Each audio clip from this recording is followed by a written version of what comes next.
Hi friends, lunch బాక్స్కి ఈజీగా prepare చేసే పాలకూర రైస్.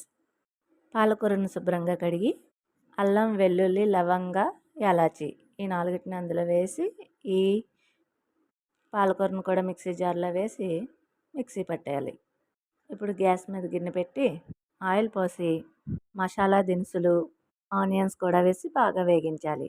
ఇవి బాగా దోరగా వేగిన తర్వాత మిక్సీలో గ్రైండ్ చేసుకున్న పాలకూర మిశ్రమాన్ని కూడా ఈ ఆయిల్లో వేసి బాగా కుక్ అవనివ్వాలి. 1 ఆర్ 2 మినిట్స్లో కుక్ అయిపోతుంది. కమ్మదనం కోసం నేను మీగడను వేశాను.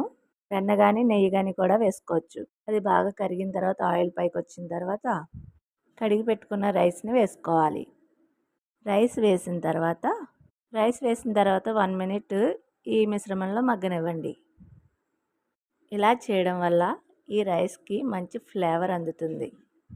ఒక కప్పు బియ్యానికి 2 కప్పుల వాటర్ పోసి సాల్ట్ వేసి సరిచూసుకుని మూత పెట్టేసేయడమే.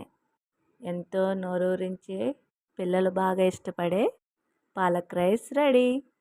ఫ్లేవర్ కోసం పుదీనా, కొత్తిమీర, షాజీరా కూడా యూస్ చేయండి. Thank you for watching. Subscribe please.